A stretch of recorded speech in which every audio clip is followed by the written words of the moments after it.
Hello दोस्तों, मैं अंकित आप लोगों का स्वागत करता हूँ वेदांत क्लासेस पे।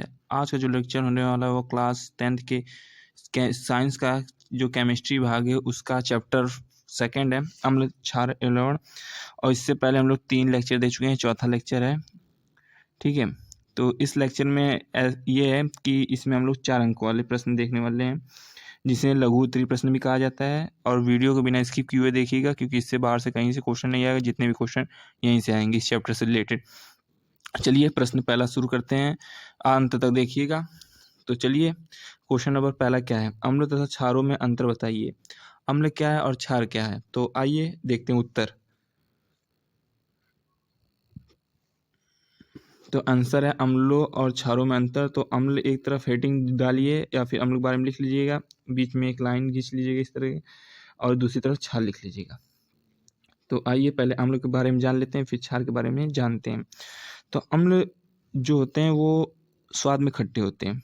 दूसरा चीज़ है, अम्ल नीले लिटमस को लाल कर देते हैं। तीसरी चीज़ है, इनकी प्रकृति जो होती है वो संक्षारित होती है, अतः इनके संपर्क में जो कपड़े या फिर त्वचा आती है वो नष्ट हो जाती है या जल जाती है। चौथा चीज़ ये है कि जब ये क्षारों के साथ अभिक्रिया करते हैं तो ये अम्लता, इनकी अम्लीय जो गुण होती है वो खत्म हो जाती है, और ये हाइड्रोजन आयन देते हैं। ये पांचवा है। ठीक है, ये पांचवा है कि ये जल के में विलय होकर हाइड्रोजन आयन देते हैं। और उदाहरण में है ये Cl, H2SO4, HNO3 और ये ClO4। ठीक है, अब आइए क्षार के बारे में जान लेते हैं, क्षार क्या है। ठीक, अम्ल के बारे में तो जान लिए, अब क्षार के बारे में जान लीजिए। तो क्षार का स्वाद जो होता है वो कड़वा होता है। दूसरा, ये लाल लिटमस पेपर को नीला कर देते हैं। तीसरा, इनकी प्रकृति जो होती है वो संचारक होती है, परंतु ये प्रबल अम्लों की अपेक्षा कम संचारक होते हैं, क्योंकि प्रबल अम्ल जो होती है वो अधिक संचारक तो होती है। और चौथा है, जब ये अम्लों के साथ अभिक्रिया करते हैं तो क्षारीय गुण विलुप्त हो जाता है। और पांचवा, ये जल में विलय होकर हाइड्रोनियम आयन देते हैं। और उदाहरण क्या है, KOH, NaOH और Ca ब्रैकेट में OH होल ट्वाइस। तो ये है। आइए सेकंड क्वेश्चन देख लेते हैं। सेकंड क्वेश्चन क्या है, निम्न अभिक्रिया के लिए पहले शब्द समीकरण लिखिए तथा उसके बाद संतुलित समीकरण लिखिए। तो पहला देखिए, पहला क्या है, तनु सल्फ्यूरिक अम्ल दानेदार जिंक के साथ अभिक्रिया करता है। तो जब जिंक जो होता है वो तनु सल्फ्यूरिक अम्ल के साथ रिएक्ट करेगा तो जिंक सल्फेट प्लस हाइड्रोजन मतलब हाइड्रोजन गैस देगा। तो इसका इस तरह देखिए, Zn जिंक होता है और तनु सल्फ्यूरिक अम्ल H2SO4 होता है, जो रिएक्ट करके जिंक सल्फेट ZnSO4 देगा और हाइड्रोजन गैस रिलीज करेगा। आइए आगे देखते हैं, सेकेंड क्या है। सेकेंड है, तनु हाइड्रोक्लोरिक अम्ल मैग्नीशियम पट्टी के साथ अभिक्रिया करता है। तीसरा, तनु सल्फ्यूरिक अम्ल एल्युमिनियम चूर्ण के साथ अभिक्रिया करता है। चौथा है, तनु हाइड्रोक्लोरिक अम्ल लोह की रेत के साथ अभिक्रिया करता है। आइए इन सब के बारे में देखते हैं। तीसरा है, मैग्नीशियम के साथ तनु हाइड्रोक्लोरिक अम्ल रिएक्ट करेगा तो मैग्नीशियम क्लोराइड बनाएगा प्लस हाइड्रोजन गैस रिलीज करेगा। तो यही चीज़ होता है। तो जैसे कि मैग्नीशियम है, उसमें हाइड्रोक्लोरिक अम्ल डाला गया तो मैग्नीशियम क्लोराइड बनाया और हाइड्रोजन गैस रिलीज किया। और तीसरा क्या है, एल्युमिनियम में तनु सल्फ्यूरिक अम्ल डाला गया तो एल्युमिनियम सल्फेट बना और हाइड्रोजन गैस रिलीज हुआ। तो एल्युमिनियम और ये H2SO4 रिएक्ट करके एल्युमिनियम SO4 का थ्राइस बनाएगा और हाइड्रोजन गैस रिलीज होगा। यहाँ 3 लिख लेंगे। इस समीकरण को संतुलित भी है ये समीकरण। तो समीकरण संतुलित है इस तरह की, एल्युमिनियम के आगे 2 लगाया गया और हाइड्रोजन सल्फेट जो तनु सल्फ्यूरिक अम्ल है उसके आगे 3, और इधर देखिए, और यहाँ जो हाइड्रोजन गैस है उसके साथ 3 लगाया गया है, मतलब उसे संतुलित किया गया है। और चौथा क्या है, चौथे में लोहा जो होता है वो तनु हाइड्रोक्लोरिक अम्ल के साथ रिएक्ट करके iron second chloride plus hydrogen gas देता है। तो इसमें लोहा जो है ये Cl से रिएक्ट करके FeCl2 प्लस हाइड्रोजन गैस देता है। ठीक है, आइए तीसरा क्वेश्चन देखते हैं। प्रश्नली ए और बी में समान लंबाई की मैग्नीशियम की पट्टी लीजिए। प्रश्नली ए में हाइड्रोजन अम्ल तथा प्रश्नली बी में एसिटिक अम्ल CH3COH डालिए। किस प्रश्नली में अधिक तेजी से बुदबुदाहट होगी तथा क्यों। तो आइए इसके बारे में जान लेते हैं। तो उत्तर है हाइड्रोक्लोरिक अम्ल HCl एसिटिक अम्ल CH3COH की अपेक्षा अधिक प्रबल अम्ल है, अतः HCl द्वारा उत्पन्न हाइड्रोजन आयनों की संख्या एसिटिक अम्ल की अपेक्षा अधिक होगी, अतः हाइड्रोक्लोरिक अम्ल की अभिक्रिया मैग्नीशियम के साथ अधिक तीव्रता से होगी व तेजी से बुदबुदाहट के साथ हाइड्रोजन गैस उत्पन्न होगा। तो ये देखिए ये इक्वेशन दिया है। Mg जो हो मैग्नीशियम है वो हाइड्रोक्लोरिक के अम्ल के साथ रिएक्ट करेगा तो मैग्नीशियम क्लोराइड बनेगा और हाइड्रोजन गैस रिलीज होगा। आइए क्वेश्चन नंबर 4 पे देखते हैं। ये दोनों इक्वेशन दिया है, जो मैग्नीशियम के साथ हाइड्रोक्लोरिक अम्ल और मैग्नीशियम के साथ जो है एसिटिक अम्ल, ठीक है। ये किसमें तीव्र होता है, किसमें मंद होता है, ठीक है। तो देखते हैं। तो चौथे में क्या है, चौथा देखिए सूचक क्या है। एक उदाहरण की सहायता से अम्ल क्षार सूचकों के अम्लीय तथा क्षारीय माध्यमों में रंग परिवर्तन को स्पष्ट कीजिए। तो उत्तर देखिए सूचक, ये वे रंजक हैं जो किसी अम्ल अथवा क्षार के संपर्क में आने पर अपना रंग परिवर्तित कर लेते हैं। इनका अम्लीय तथा क्षारीय माध्यमों में रंग भिन्न भिन्न होता है, अतः pH मान में उचित परिवर्तन के साथ इनके रंग में परिवर्तन हो जाता है। उदाहरण में लिटमस पेपर, मीथेन ऑरेंज और फिनोल्फथेनिन आदि। प्रयोगशाला में अम्लों तथा क्षारों के परीक्षण के लिए लिटमस पेपर सूचक का प्रयोग किया जाता है। यह निम्नलिखित दो प्रकार का होता है। तो देखिए, पहला नीला लिटमस पेपर, दूसरा लाल लिटमस पेपर। हमने नीले लिटमस पेपर को लाल कर देते हैं तथा लाल लिटमस पेपर पर कोई प्रभाव नहीं डालते हैं। क्षार लाल लिटमस पेपर को नीला कर देते हैं तथा नीले लिटमस पेपर पर कोई प्रभाव नहीं डालते हैं। ऐसा चीज़ है।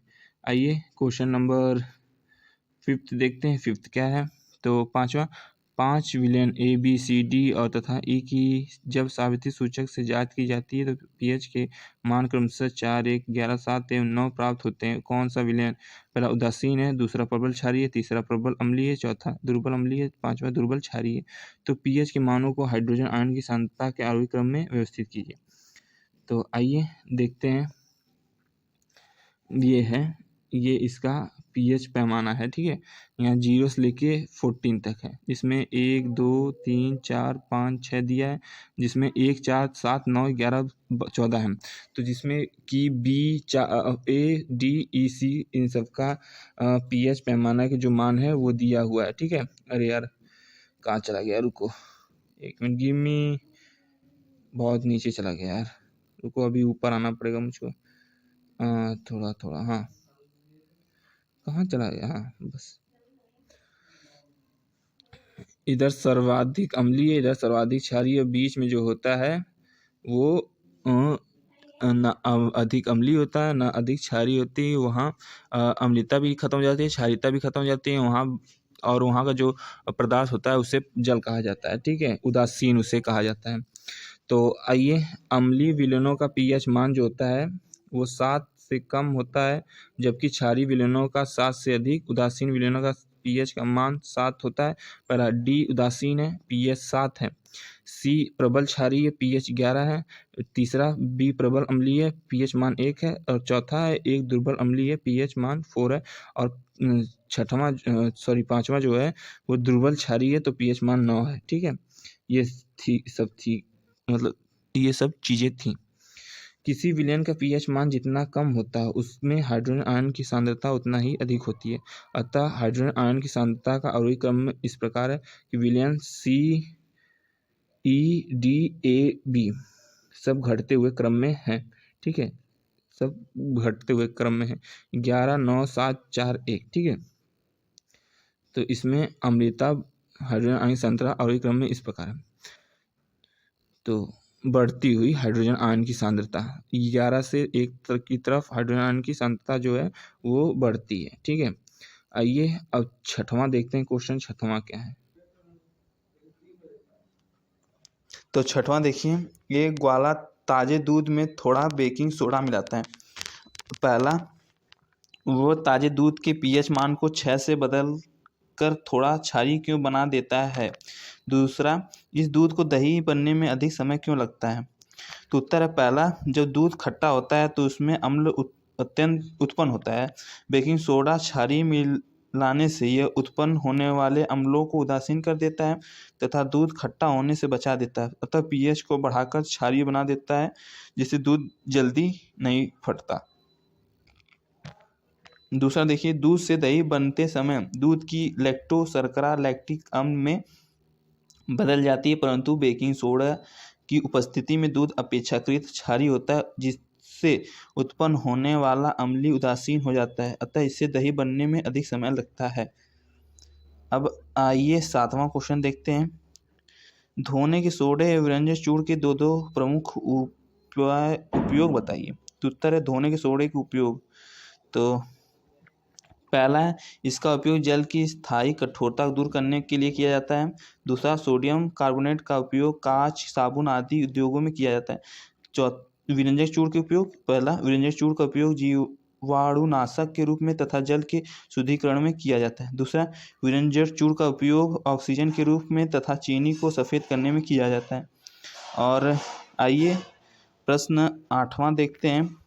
निम्नलिखित प्रताप का प्रभाव लिखिए केवल रासायनिक समीकरण। पहला, प्लास्टर ऑफ पेरिस। दूसरा, सोडियम बाइकार्बोनेट। तो उत्तर है पहला, प्लास्टर ऑफ पेरिस का ताप का प्रभाव, मतलब प्लास्टर ऑफ पेरिस पर ताप का प्रभाव डालने पर क्या होता है। यदि कैल्शियम सल्फेट डाइहाइड्रेट या कैल्शियम सल्फेट अर्ध हाइड्रेट को 120 डिग्री सेल्सियस से अधिक ताप पर गर्म किया जाता है तो निर्जलीय प्लास्टर प्राप्त होता है, जिसे मृत तापी प्लास्टर भी कहा जाता है।